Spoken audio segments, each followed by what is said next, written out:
Welcome to Behind the Paranormal with Paul and Ben Eno. Can UFOs be mistaken for ghosts? What really happened around the hills of Burton, Dassett in Warwickshire, England in 1923? Is it still going on?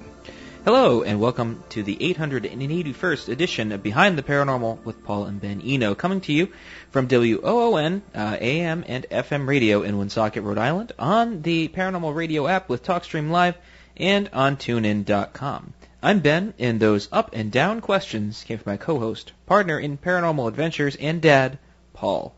And today we bring you a new guest on a fascinating UFO case we have never really heard of before. So if you'd like to join us on the air, you can give us a call, 401-766-1240. That's from anywhere. Or you can email Paul at behindtheparanormal.com or get to us via various social media platforms. Richard Rokeby is a writer and researcher with a keen interest in history, mysteries, and forbidden knowledge. He served in the British Army and the UK Police. He holds an advanced certificate in education from Canterbury Christchurch University. He is a qualified police detective and is married and has 3 children. He lives in Warwickshire, pretty much right in the middle of England.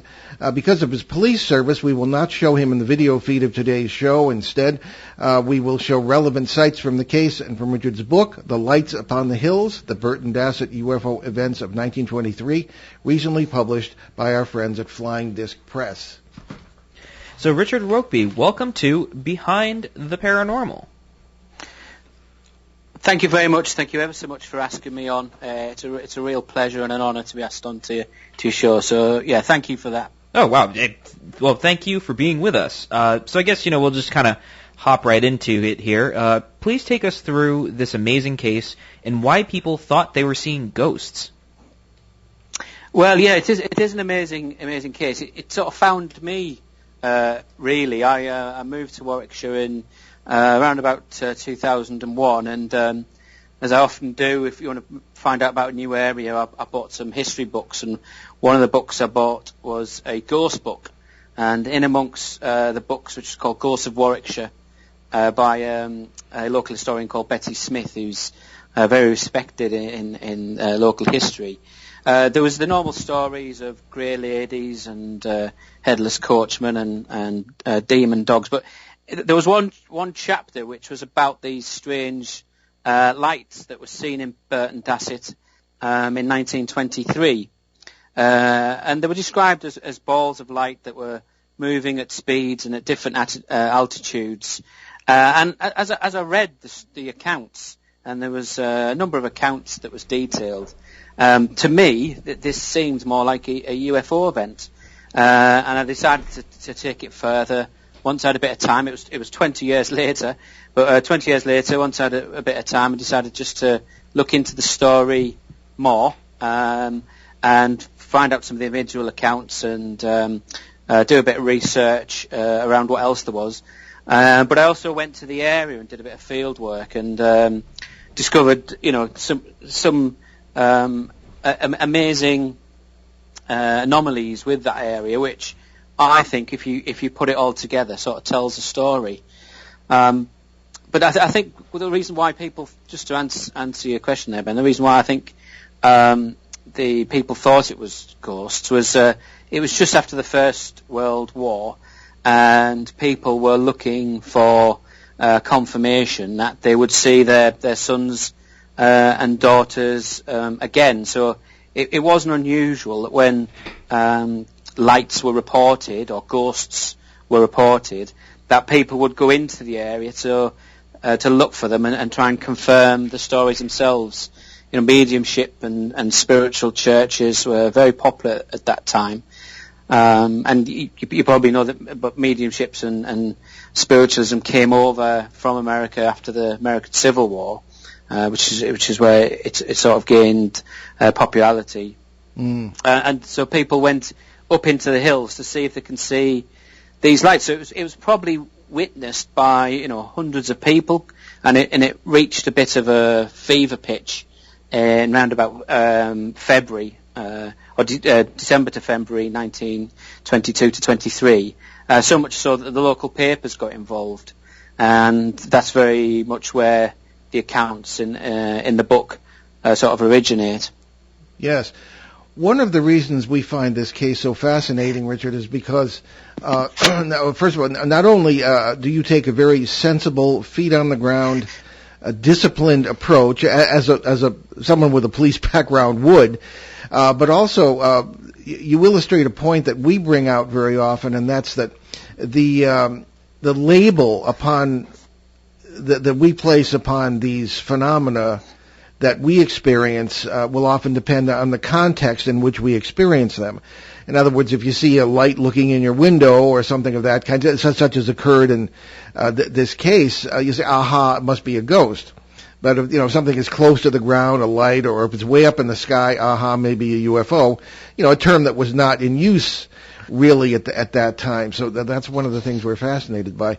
Can you tell us about the case of the, I guess it was a vicar of one of the churches. It might have been the church that we're showing on the screen right now, and his experience with the lights. Yeah, well, the church, which is All Saint Church, yes. Is, I think, is central to the story. So it's even its location. I know we were talking before we came on air, Paul, about England not being to Warwickshire, but Warwickshire is very much like Dorset and Somerset in as much as it's lots of market towns in what is generally undulating, fairly rolling countryside. The Burton Dassett Hills are different to that because they are quite prominent. You've got to go all the way up to the Malvern Hills out west before you get anything close to the height of Burton Dassett Hills, and then to the east all the way out to the Wash. So they are quite prominent for the area, which is one of the reasons why it might have attracted this sort of activity. But it is a funny place to have such a big church. So as I said, it's described as a cathedral in the Cotswolds, and the Cotswolds is the local area. Yes. And there was a number of people connected with the church. So the main one would be the maid, who described seeing the lights hither and thither, is how she describes them. But she also said she wasn't afraid, and actually she welcomed seeing them and saw them on numerous occasions, and realised it must have been the lights people were talking about. But the way she describes them moving around suggests to me that there weren't ghosts. If we take her account as legitimate, there's no reason to think that it wasn't. She describes them moving and rolling over the hills, little balls of blue and white light, which aren't traditionally associated with ghosts. But the church started off as a relatively small Saxon church, and then was increased by the Normans, and then the village of Burton Dassett did become fairly successful during the Middle Ages, and a lot of money was put into it. And when you go into it, and there is pictures in the book, I've described it as sparse but expansive. So as you walk through, you can see that you're in a bigger than normal church. And I suppose one of the questions is why inject that amount of money into that church when it is out the way? It's up a hill. There was some villages there, but they didn't last very long. Even at its height, it wouldn't have been more than a few houses, mainly farmland. But it like most high areas, it was used as a sort of marketplace. So I think the key thing about the church, which I detail in the book, is the carvings and the pictures, which I think are telling a story of its own. Okay. In the book, you have a number of illustrations regarding from the church, and that tie into a number of interesting concepts that you present. In other words, that the incidents of 1923 were far from the first odd incidents that occurred in the area, and that some of the illustrations in the church might indicate some phenomena that had occurred previously. Can you talk about that?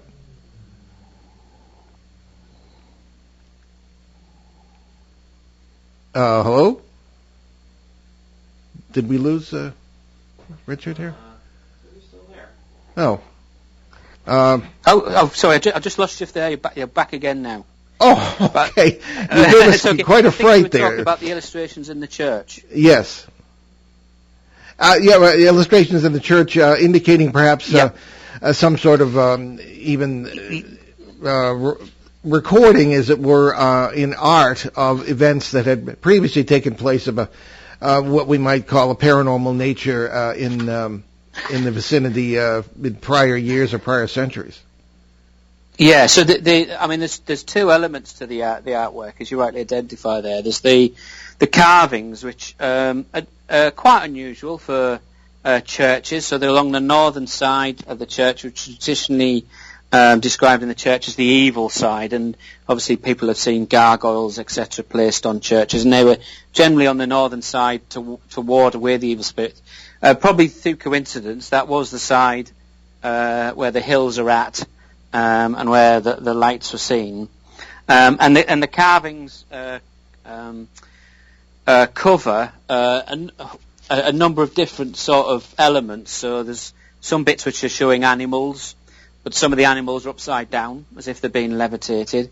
There's others that are showing hybrid creatures, so half animal, half human. Again, that wasn't unusual, but it was fairly unusual to have them in church. And there was the green man. So the green man was an ancient symbol, and it's often associated with the pagan beliefs, but it was used in the church to symbolise two cultures joining together. So obviously the nature and man joining together, or two cultures joining together. So there is a carving of the green man in Burton, Dassett. But I think more relevant to my story is the pictures. So above the main area of where the altar is in the church, and the original nave, is two figures, the Virgin Mary and Saint Michael, and they're fantastic pieces of work in their own right, and they're bigger than life size, and they form an arch at either side of the walls leading up to the altar. But more relevant again to our stories, perhaps, that there's a number of drawings on the northern side again of the church. One of which is Saint Ethelbert, or believed to be Saint Ethelbert, King of Mercia, and he was beheaded not too far away following a battle in 794. And it's unusual because he's holding his own head, and the reason why they think it's Saint Ethelbert is Saint Ethelbert is buried in Hereford Cathedral, which is about 50 miles west of Burton Dassett Hills, and they know that he was executed and beheaded there. Okay. And then the other figure, there's a couple of theories behind it. One is that it's Saint Oswald, which was King Northumbria around the 600s, and he was killed at a battle not too far away at Osentry. And when he's depicted, Saint Oswald, he generally holds a scepter, and this figure with his head, but he is a king. You can see he's very regal. It does have possession of an orb or a scepter or a bottle of some description. It's difficult to know what it is. So the other theory to that is that it's one of the wise men with the bottle, but that does seem out of context. There's generally the wise men come in threes, and there's no Christ child or anything else around in the area. So it could be a local king, but I guess what's interesting is this orb, and within the book I describe why I think that is unusual, but as it's you, Ben and Paul, I'll go into a bit more details, but there is more detail in the book. But it appears that this orb is described as if it's rotating, so the artwork would suggest it's rotating, and rather unusually, he's not holding it. So in every other depiction of Saint Oswald, he does have this scepter, if you want to call it that, or this orb, but he's generally holding it in his hands, whereas this is floating 2 or 3 inches above the hand, but the picture has been destroyed or eroded through natural causes, so you can't make it out that it is floating. And I'm no expert in medieval art. I want to say that straight from the off. But I've done my research, and I can't find any other pictures in medieval art, in books or through the internet that show an orb floating above somebody's hand. Generally, it's showing them grasping hold of it. And I give a few examples in the book. So, as an anomaly, this is really strange. You've got an ancient king that's dated back to around about the 7th century, and an orb that's floating above his hand. And the pattern on the orb, which suggests movement to me. And so I just, once I've done the research on the accounts, I'm not much of a detective, but I like to think I know what I'm doing. So I went to the area, and you find out what else looks out of place. And to me, this looked out of place. It just didn't seem any logical reason to have this orb floating above the king's hand, unless it was depicting something that had happened in that area that a local king wanted to claim, and people wanted to preserve.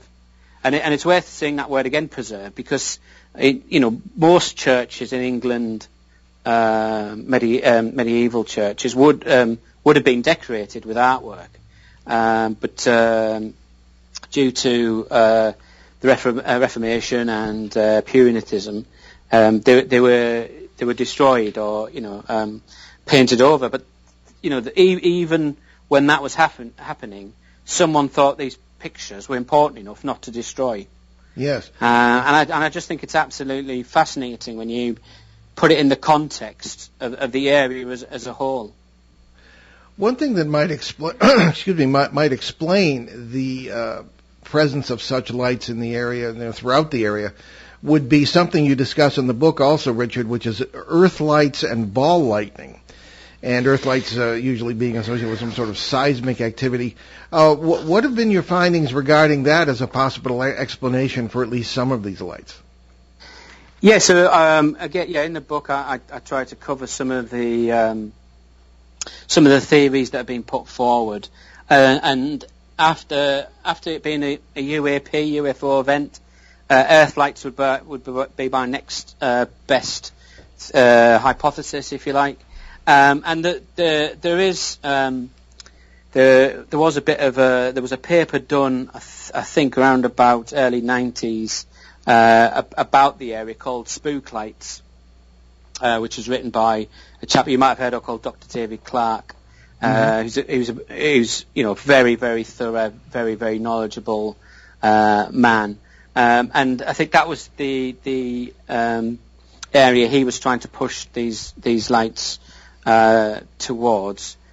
And there's other information. So the Rollright Stones is a prehistoric landmark. So that's a circle of stones, not too far away in the Cotswolds. There's lots of stories about what they are. There's a ring of stones, and it's one of these legends that no matter how many times you count the ring of stones, you always count a different number. I have tried it. It is a bit weird because that is true. It's difficult to keep track on. If you use, I guess you've come across dowsing before. Oh yes. Yeah. So if you go across the ring of stones with dowsing rods, they do seem to cross when you cross into the circle, and when you get to the middle, I mean, it is an incredible place. There's local legends. There's the Whispering Knights and the King.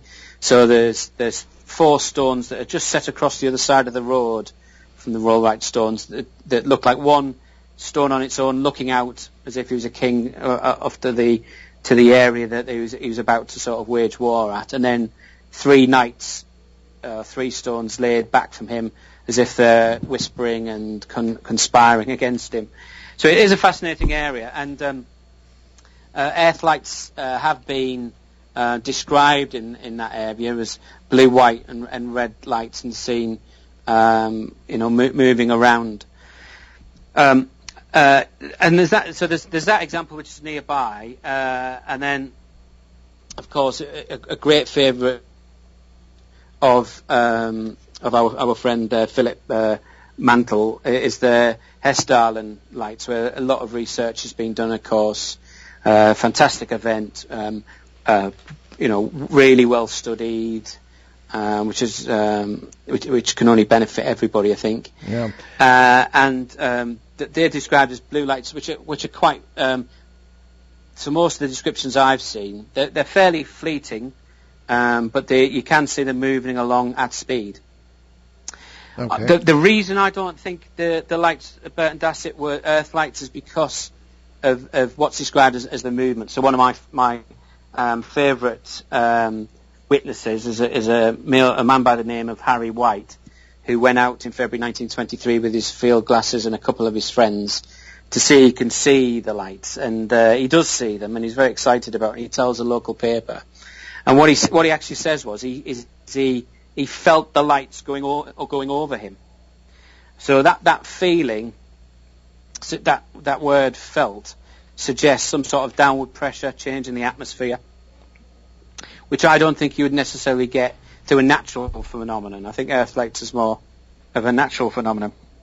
I do think the lights of Burton Dassett were technological. I'm not sure there was anybody in them or any entities in them. On one description, there is somebody says that they do see somebody in the lights, but that's only one description. Everybody else suggest that they are just balls like, but I do believe there were advanced technology of some description around that time.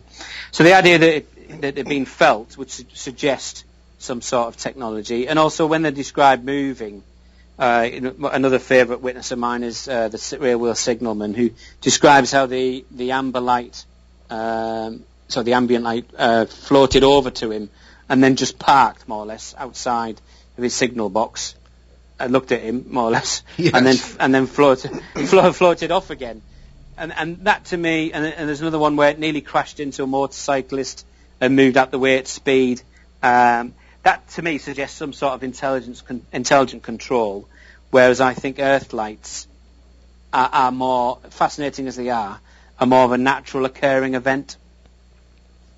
Yes, I think that makes sense. I've heard similar stories from the West Country of England, and I've actually been in some of the stone circles, one of which reputedly has more stones when you go one day than it does the other. Yes, yeah.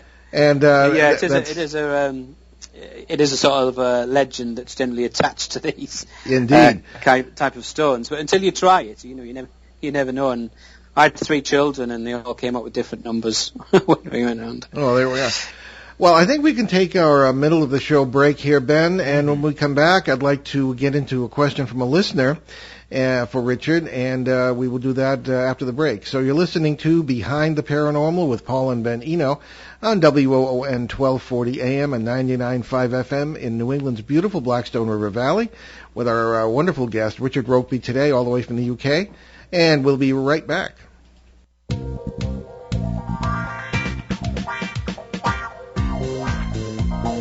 The night is alive. Join us and take a walk on the weird side when you tune in to The Kingdom of Nye, hosted by Heather Wade, the finest in late night talk. Listen live free weeknights starting at 9 p.m. Pacific Time at thekingdomofnye.com, talkstreamlive.com, and the Paranormal Radio app. Wanna take a ride? We're local and live at 99.5 FM, ON, AM, and FM. And we're back Behind the Paranormal with Paul and Ben Eno on WOON. And we have our wonderful guest, Richard Rokeby, from all the way from the UK today, talking about a case we had never heard of, the Burton Dassett lights upon the hills, if you will, from 1922, 1923. Now, we have a question from a very, very loyal listener, Peter in Bogota, Colombia, South America, who has sent in 2 questions. Ben, if you would. Sure thing. Alrighty, so Peter starts off. Paul, please ask Richard if he has looked into the Egrin lights of 1905. This was a case in North Wales with similar characteristics. Yes, so So after I wrote the book, as often happens, as I'm sure you're aware, people come forward and say, "Oh, have you heard of this one?" Yeah, and so I had heard of that, and I've looked into it a little bit. That seemed to be more attached to religious significance around the local churches there, but it's still very interesting. The accounts I've read tend to suggest more of the Earth-like type activity, in as much as they don't seem so much under control. But now I've picked up my pen and I've written one book. Then at some point in the future there may well be a second edition, and that's one of the things I've got on my list, just to look at that. But it's so Peter, it is a good shout. I have looked into it. I suggest probably towards the Earth-like realm rather than the UAP realm. But there was quite a lot of interest at the time because of the religious significance as it seemed to form around the church. In the Burton Dassett Hills, the lights are seen to go behind the church, but they don't seem to center themselves on it. But whether my hypothesis is, have they actually been depicted within it? Now there is a second question from Peter as well. Indeed there is, and the question is, secondly, in other interviews you have expressed interest in the nearby defense munitions base in Keaton, or Kyneton? Kyneton, yeah. Geez. How is there a connection if this base did not exist until almost 20 years later? I'm really sorry, I've just lost you a bit there. Could you try that question again? Oh, sure thing. So Peter is asking that you have expressed interest in the defense munitions base in Kyneton. How is there a connection if the base did not exist until almost 20 years later? Yeah, well, again, it's one of those anomalies. In terms of the events of 1923, I'm not sure it did have any link. It was pointed out to me at some point, was the base built there because of the lights, because of the activity, maybe to monitor them, possibly, I don't know. I suspect it's because it's fairly central to the whole of UK. But again, it's just one of those anomalies, in as much as if you look at UAP events, unidentified aerial phenomena, and you want a tick list of what you've got, then one of the boxes on your tick list is military base. So if you look at Area 51 or Rendlesham, etc., you could have a subcategory to that, which is nuclear storage military base. And I don't know, and I make this very clear in the book because I don't want people knocking on my door. But it is possible that MOD Kyneton stores occasionally tactical or battlefield nuclear weapons, because it stores 60% of all the Ministry of Defence's ammunition.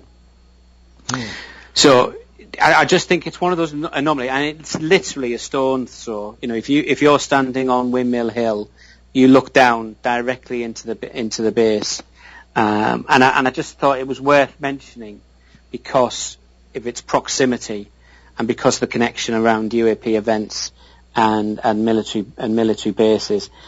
Maybe there is some other link. Maybe there's some surveillance going on. There's no evidence I can find for that, but certainly there is this sort of checklist of your ideal UFO event, and one of them is military bases. Well, I guess that begs the question: is there still activity today? I'm aware that you've had an experience there about a year ago. Yeah, so there hasn't been a lot of activity recently, from what I can find. I had a chat. There's a park ranger service there, and again, as part of my investigation there, I had a chat with the park ranger service, and I asked quite a young guy there, has he seen anything unusual on the hills? Has he seen any lights? Because I was writing a book, and he ran off and frantically looked through a pack of papers, and he got to one piece of paper, looked at it, and then put it back in and said, "No, I haven't." And I just wonder, if he had seen something and then thought, "Do I want to lose my job? Do I want all this hassle?" and decided to put it away. But I've spoken to a number of people there. There's not been a lot of reports. There was some sort of craft that was photographed that's on the internet around about 1997. There hasn't been activity for some time that I'm aware of. But I've got something, a hunch, if you like, that 100-year anniversary is going to be, is worth looking in that area. So in 2023, that's a blink in time for advanced technologies, however you want to describe them. And I just think it's really worth studying that area at that time. And Ben, you mentioned my own encounter. I had a strange, what you described perhaps as an audible event, where I heard a really strange, whilst doing some observations there, really strange noise that seemed to just build and build and build, like being in the eye of a storm of noise. And then I read an account of a similar thing happening in South Africa, where they described the noise as like a VW Beetle engine. And as soon as I read that, I thought that was it. That's the noise I heard, that sort of ticking over and industrial sort of noise. And it just leads to an increasingly fascinating area, I think. That is really interesting. It's it's one thing as someone who has studied sound. I always find it interesting when the noises are mechanical, similar to the Dow's hum and all that stuff, where it's you need something to create the phenomena. And if you can't quite pinpoint it, especially if it's mechanical, where it sounds like something has been created to make a sound like an engine, basically revving up. It's fascinating to me to figure, just as a sort of a fun puzzle that will never be solved, how that could come to fruition. You see what I'm saying? Yeah, was it projected down? Because I was in a bivvy, and it was February, and it was freezing cold, as it does get there. But I couldn't see above me. But I certainly didn't see any lights. I didn't feel any of this downward pressure. I didn't really sense a change in the atmosphere. But there was this noise around me, and it was like being in the middle of an engine, and it was revving up and revving up and revving up, and then just stopped. And as quickly as it started, it stopped. But I say in the book, I listened to it for a good 5 minutes. That and that's quite a long time just listening, thinking it building up and thinking, well, what is this?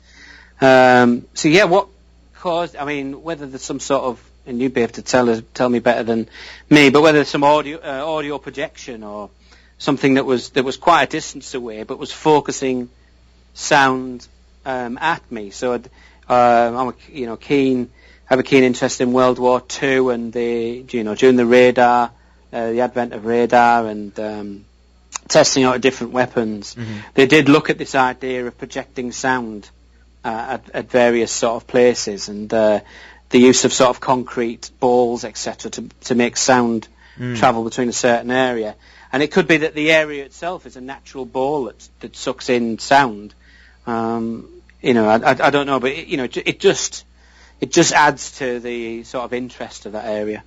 Yeah, my only question would be it was February, so my first guess would be maybe there's if there's a little bit of snow on the ground, but typically when it's colder, the air molecules are closer together, and sound can actually travel farther and faster through it. So it's like right after it snows, you walk outside and it's just dead silent, but you can hear something far away.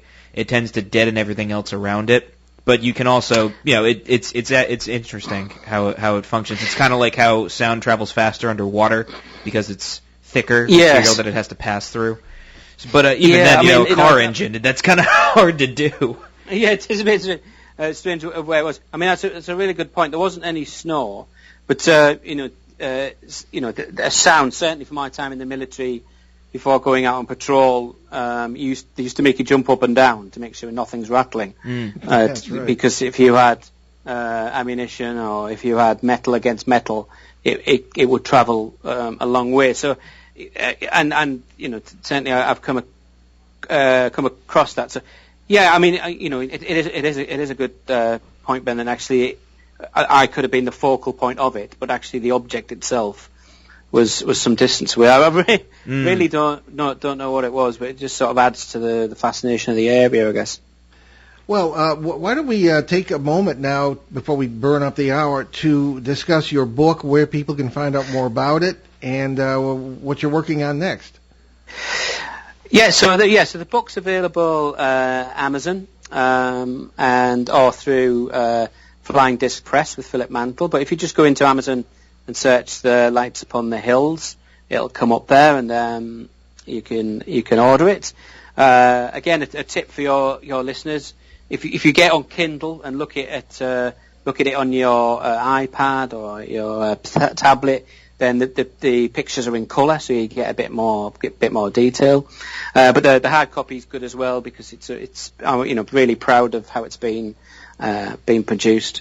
It is, I have it on Kindle myself. That's where I got good. it. Yeah, and it's I must say it's an easy read. It's not a long book. I guess I can say that Richard writes as I try to, which is concisely and briefly. You don't use 20 words to say what you can say in 3, and it's very enjoyable. It carries you right along. It's a great book. So I urge people that's very kind. Yeah, so it was my first go at writing, and I had to get the story out. That's what I said to Philip. I just felt that the story was strong enough that I wanted to make the world aware of it. It's concise. I didn't want too much bells and whistles and go too much off piste, if you like. I wanted to keep it to the point, because I think there's enough there to describe. Yes. A lot of people said they've enjoyed reading it with their families. I wanted to make it accessible, just so people can read it and understand the story from sort of any age. I think there's enough there that if you're an adult to keep you interested, but if you're quite young and just getting into the topic, then it doesn't blow you away too much for the science. I wanted to sort of show the investigation I put in. So yeah, thanks, Paul. That's very kind of you. I in like terms that of approach. Yeah. In terms of what I was doing next, or although I don't like to go on too much about being a police officer, I do think there is something in police accounts of UFOs. And I think there's a couple of well-known cases, of course, but I think that I could maybe look at them again. There's a famous one with Alan Godfrey. He's was a very brave and honest man who had an incident in 1980. And investigated a fascinating case involving a chap whose name was also called Adamski. But not the famous Adamski, but where a Polish gentleman was found on top of a coal heap, and near Todmorden, and he had scorch marks on the side of his head. He'd somehow got to the top of a coal heap and not got any coal dust on him other than where he was lying, and P.C. Godfrey had the same. Had a very well documented UFO event when he saw a craft turned the corner in his police car and saw a craft just hovering there. So I think some of those stories are worth looking at again. But what I really want to do is try and get some new accounts. That's why I'm proud of Lights Upon the Hills, because it hadn't, I don't think, been looked at it in the UFO light before, through a UFO lens before. And I think that's its unique selling point. Is it's relatively unknown, if not completely unknown story. Yes. But also I do think there is other UFO encounters out there that's happened to police officers, and because of their status, if you like, because of the pressured environment that we work in, probably don't make it to the light of day. And but I think I've probably got enough contacts and credibility within the police force to really get out some new stories, and I think that's what excites me, just trying to find those new stories and new accounts. So that's what I'd like to work on in the future. Very good. We've done shows on police experiences on your side of the pond with Gary Hesseltine and a few others, and here with Jim Bauk and some other fellows who have police backgrounds. But before we end, we have a little time. Richard, if you would share a few more examples of people's experiences during the 22-23 period in the Burton Dassett Hills, I think that would add to the flavor. So there's a number of accounts detailed in the book, but and I did touch on it briefly. But my favourite, I think, is the Real Women. So the Real Women, he's unfortunately we don't have his name, but it is detailed in one of the papers, or the papers, which was the Banbury Gazette. And this is a man who's responsible for people's lives, and he's responsible for the reputation of the steam train company, and steam trains were the primary source of travel back then. And as I said earlier on, the rail network is extensive in that area, and slightly less so today, but at that time being the central point. And this railwayman is a professional observer, and he's trained to notice things for the signals. He's trained to notice things that are on the line. He's taking care of a train and people's lives, and he's in a box that's designed to be a viewing platform to give you 360 observation. And he's in a place called Nightcut, which is about a mile and a half from the Burton Dassett Hills. And he's on duty one morning, and he describes a white orb that floats down from the direction of the hills, and he watches it come along, and then it doesn't say land, but hovers in front of his observation box, his signal box. And then he describes how this form then floats off again towards the hills. Now, the description of it is very similar to another piece of artwork within the church, which is an oval type shape. And as you're probably well aware, and your listeners are well aware, that oval shape does come up a lot, or the egg shape does come up a lot in UFO accounts.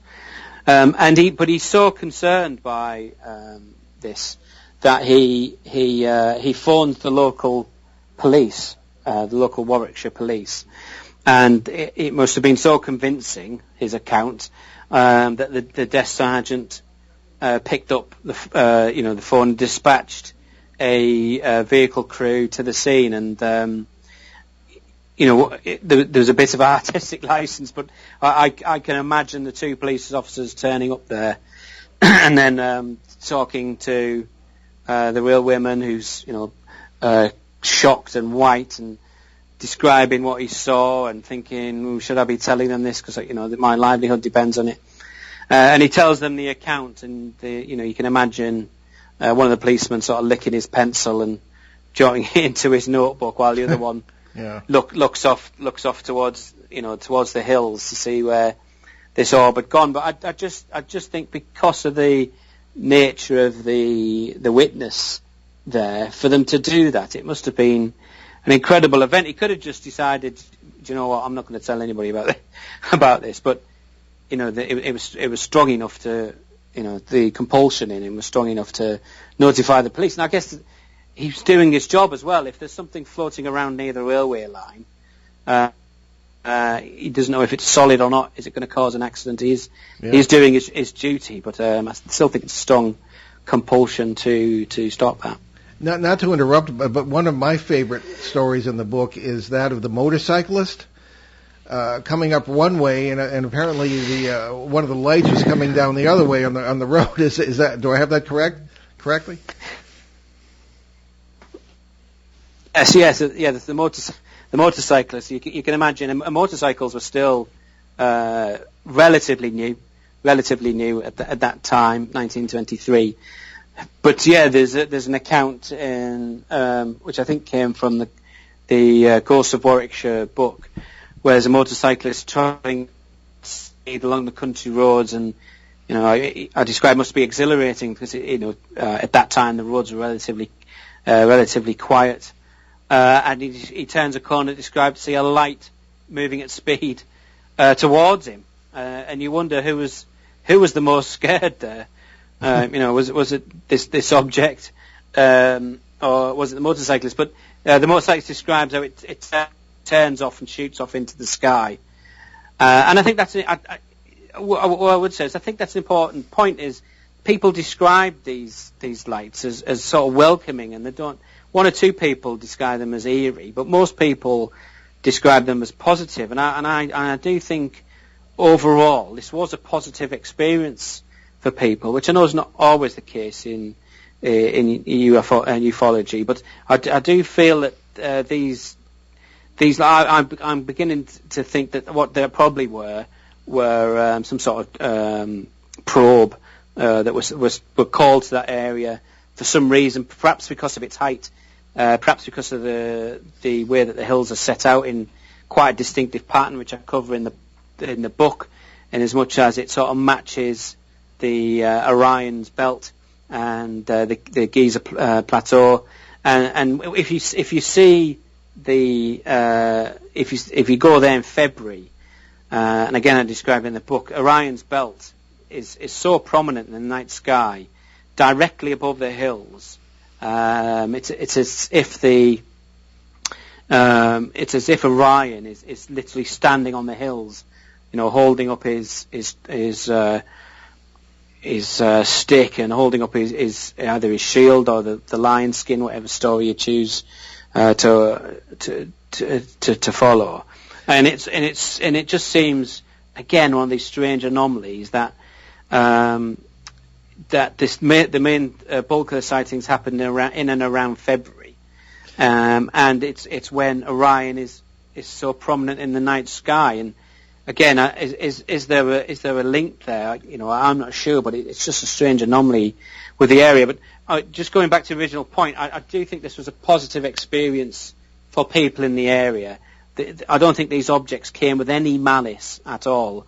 There's no description of that, and certainly its action on seeing the motorcyclist to move out the way, I think just illustrates the fact that they were looking for something. A number of people have said, do you think they're looking for something? I think they probably were. The way that the lights are moving, it seems to be a bit of a grid search at some times. What I don't know, it could be the iron ore. So it has Burton Dassett Hills has a rich history of iron ore. If you were to go up there, you'd see lots of scoops out of the earth, and they were certainly using iron ore from there during the First World War. And they used to have a train line that went up and down, carrying the iron ore up and down. So it could be something to do with the iron ore that's taken to that area. But yeah, it's yet another anomaly, in this sort of fascinating area, really. You make some important points there, Richard. Certainly the one that I would pay attention to as well is the fact that people were not frightened in most cases. That means something, in my experience anyway, particularly in even the Mothman events of the 1960s in the Ohio Valley here. That was something that people would be terrified of, this creature, but some people were not, and some people felt a very, very, very positive experience there.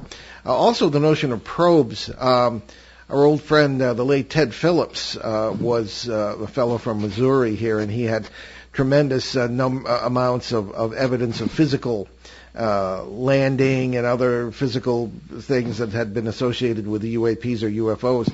And he believed that many of these had changed from somehow nuts and bolts craft that people thought were from other planets to light balls, as he called them, or orbs or things of this kind, such as were seen during the Burton Dassett case. And he believed they were probes. So you're not alone in that opinion.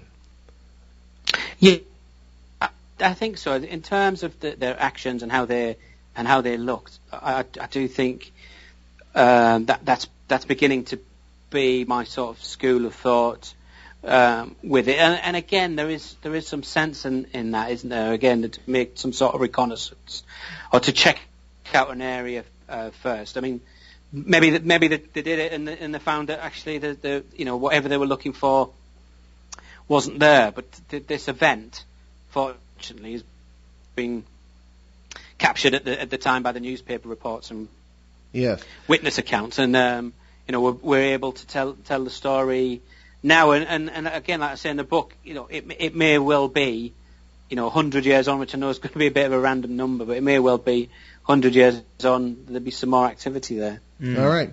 Well, we're just about out of time, Richard. Thank you so much. Fascinating conversation. And the book, once again, folks, The Lights Upon the Hills, the Burton Dassett UFO Events of 1923, available on Amazon. So please check it out. All right, Ben, if you'd take us away with our announcements. Sure thing.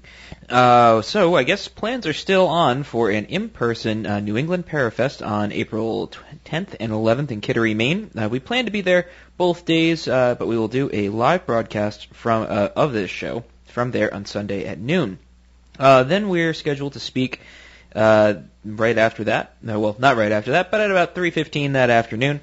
Other speakers will include Shane Searway of our one of our many co-hosts, Andy Kitt, Dennis Stone, Nomar Slevik, the Connecticut Paranormal Research Team, Kristen Evans, Dave McCullough, Lynn Nickerson, Tom D'Agostino, and many more.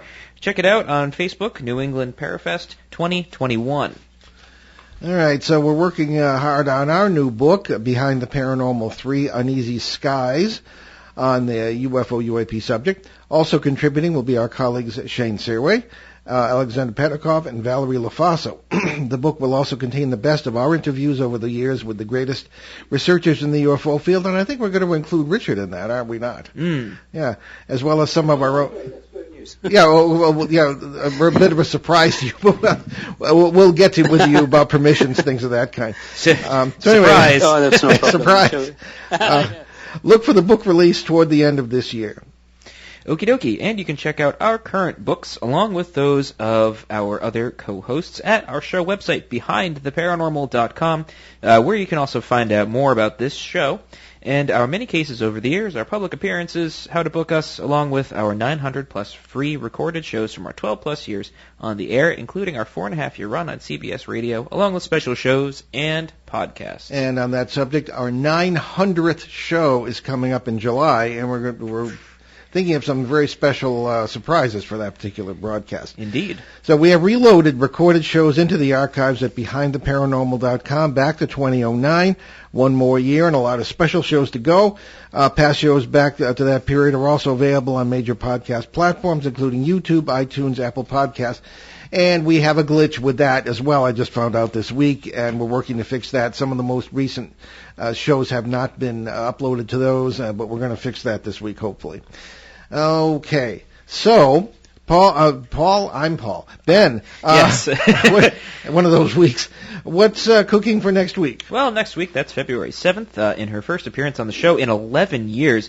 We'll welcome back Paula Lupizzi Harris for a look at her work with Cole Philip Corso. Colonel Philip. Return to this radio frequency there goes our intro, so we'll 167 see you next hours week. from now for another edition of Behind the Paranormal with Paul and Ben Eno.